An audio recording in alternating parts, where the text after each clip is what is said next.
entrevistas y tenemos acá a Veronique Henry, directora País de Plan Internacional en Perú. Bienvenida, Veronique, a Diálogo Abierto. ¿Por qué es preocupante que a diario 47 niños, aproximadamente menores de 18, son víctimas de violencia sexual en el Perú? Ustedes tienen una campaña, se llama Acelera el reloj. ¿De qué manera se puede ayudar y cuál es la situación de las niñas? Buenas noches, Paula, Ricardo, gracias. Sí, la campaña de Plan Internacional se llama Acelera el reloj. Es una campaña global que estamos haciendo ahora en 85 países del mundo más o menos para demostrar que para llegar a alcanzar la igualdad de género va a tomar 131 años todavía si es que seguimos a este ritmo. Wow. Es decir, estaríamos llegando al 2154 para alcanzar la igualdad de género. Y eso es a nivel global, ¿no? Entonces, ahora la cifra que acabas de mencionar, Paola, en la cantidad de violencia sexual de niñas cada día en el Perú es tremenda, es preocupante, está aumentando.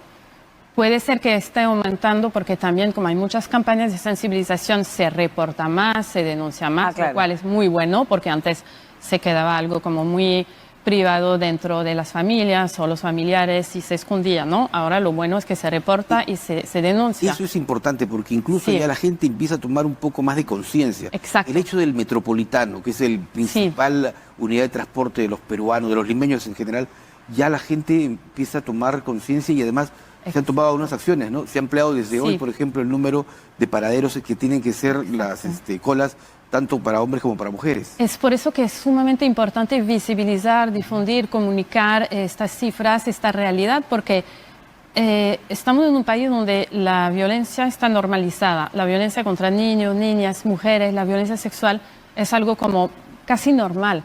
Y más si vamos en las zonas amazónicas o en la sierra, mucho más que en la zona costera o en las zonas urbanas, ¿no? Si vamos a Loreto, Ucayali, que es donde hay las tasas más altas de embarazo adolescentes, ahí es algo totalmente normalizado. Y más vamos en las partes más rural, peor, porque las niñas cuando ya empiezan a menstruar, 11, 12, 13 años, dicen, no, ya es mujer, por lo cual ya va a salir de la casa y la familia le busca un marido que tiene 30, 40 o hasta más años y la niña tiene 12.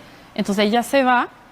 Puede ser matrimonio oficial, puede ser, la gran mayoría de casos son uniones tempranas y forzadas, es decir, no hay nada oficial, pero la niña se va a convivir con el señor y obviamente pues pierde todas sus oportunidades porque ya no va a estudiar. O sea, a los 12, 13 años ya deja de estudiar. No puede estudiar, claro. No tiene acceso a ninguna información sobre su salud, sus derechos, no tiene educación, no tiene acceso a salud sexual y reproductiva, por lo cual es víctima de violencia sexual por este señor, que es su marido o conviviente, que muchas veces la maltrata y, bueno, y queda embarazada a muy temprana edad. Y eso se da muchísimo. Acá tengo una cifra, ¿no? Del 2023, la cifra total de violencia sexual, bueno, que se conoce, llegó a ascender a 30.800 casos.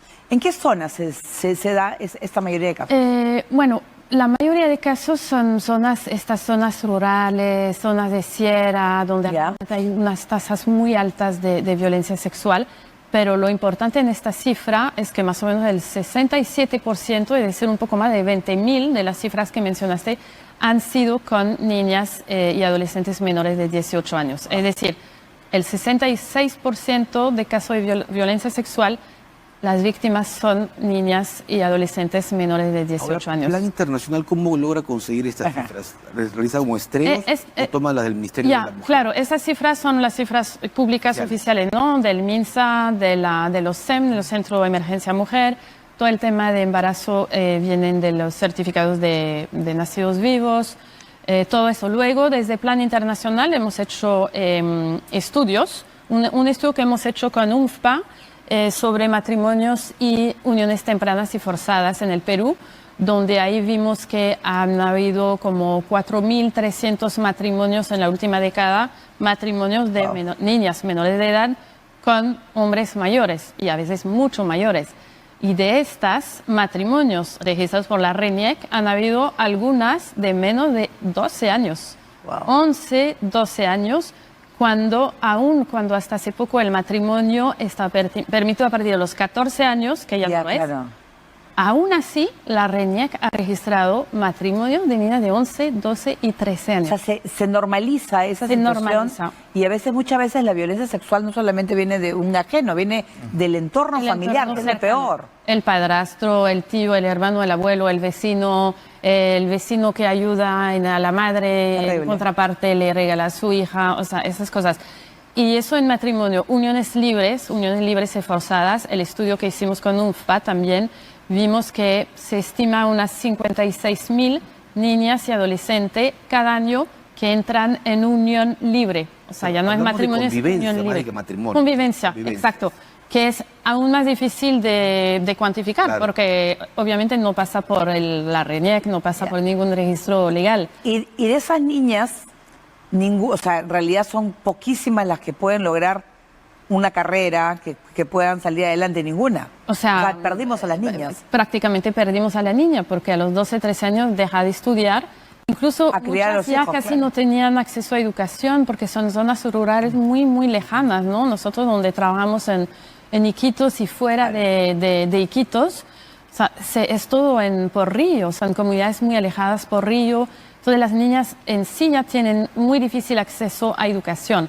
Y peor cuando ya entran a convivir con un hombre, porque se convierten en la esposa, pero más que todo en la empleada doméstica que tiene que atender al hombre. Obviamente ya no puede estudiar. Se les corta también su acceso a sus derechos básicos, acceso a salud sexual y reproductivo, acceso si quiere protegerse de embarazo.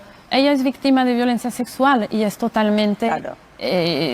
no decide nada, no decide. Y muchas veces las familias de ellas, además, bueno, están a favor, porque también es tan normal, es tan cultural. Es su cadena. Pues, es su cadena. Entonces estas niñas no tienen ninguna oportunidad de estudiar, ninguna oportunidad adelante de tener un empleo digno, de tener una familia cuando ella lo decida, con quien lo decide. O sea, es una vida truncada que se va a repetir y repetir y repetir. ¿Estas niñas logran escapar de ese entorno? ¿Hay alguna manera que las autoridades logren recuperarlas en las casas refugio?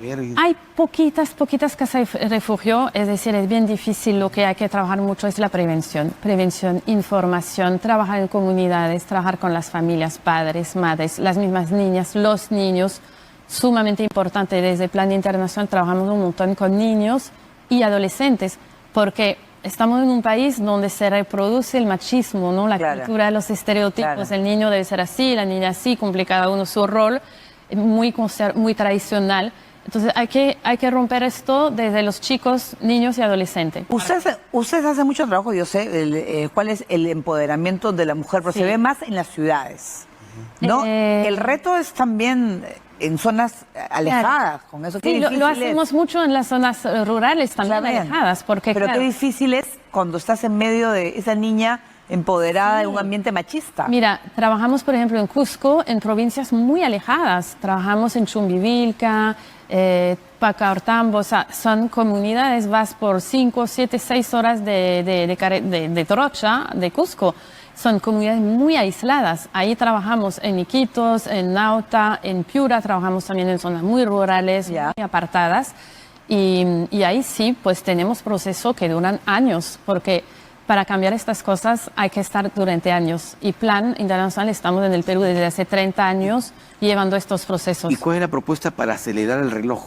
Para no llegar a 130 años y no acortar. Primero, la campaña nuestra a nivel global busca justamente mostrar, visibilizar la desigualdad, porque a veces la gente cree que no hay desigualdad. Claro que sí hay desigualdad, las cifras lo demuestran. Mostrarlo y invitar, hacer un llamado a las autoridades de los países, autoridades nacionales, de los sectores del Estado, regionales, locales, para que inviertan recursos financieros, recursos humanos, recursos técnicos, que se capaciten personal especializado en salud, en educación, en el sistema de justicia y trabajar con las mismas comunidades, lideresas comunitarias, grupos de mujeres, líderes también hombres, que hay un montón de organizaciones comunales, comunitarias, organizaciones juveniles, grupos de chicos, chicas que se van empoderando, conociendo sus derechos, que entran en procesos de proyectos de Plan Internacional y se van capacitando así en ciclos de varios meses sobre derechos, sobre cómo prevenir violencia, sobre la igualdad, de enfoque de género, sobre habilidades, un montón de cosas, ¿no? Procesos que duran meses y luego estos chicos y chicas son quienes lideran en su comunidad todo lo aprendido, lo replican a sus familias, a su comunidad, a su escuela, hasta cambian sus docentes, cambian las autoridades, participan en los espacios políticos de las municipalidades. Entonces son unas chicas que seguramente, Paola, las has visto a veces en las tomas de poder que hacemos cada 11 de octubre, ¿no? Durante el Día Internacional de la Niña. Unas chicas de 13, 14, 15 años son unas lideresas increíbles. Yo las veo, digo, estas van a ser la próxima ministra de Justicia, fiscal de la Nación, ministra de la Mujer, porque tienen una capacidad y un compromiso fuerte, tan fuerte, y ellas han vivido ellas mismas de manera muy personal esta situación. Entonces son, creo, las más preparadas, las más indicadas para llevar estos procesos. Bueno, esperemos que se pueda acelerar el reloj realmente, ¿no? Y que sea menos años. 130 años, porque van a ser nuestras bisnietas todavía. No, bisnietas no van, 3, 4 generaciones. Si es así, no lo vamos a ver, pero de verdad sí hay que hacer un llamado a las autoridades, al Congreso, que adopten leyes que favorezcan todo esto, la educación sexual integral, todas estas cosas, sectores ejecutivos, que el MEF también invierte dinero, que los medios de comunicación como ustedes nos ayudan a difundir, eso es sumamente importante también. Claro, además en los cuales la niña tenga la libertad de poder escoger su futuro. De decidir. Así decidir conociendo exactamente sus derechos y sus oportunidades en igualdad. Bien, gracias a Veronique Henry, directora país de Plan Internacional en el Perú. Gracias, Veronique.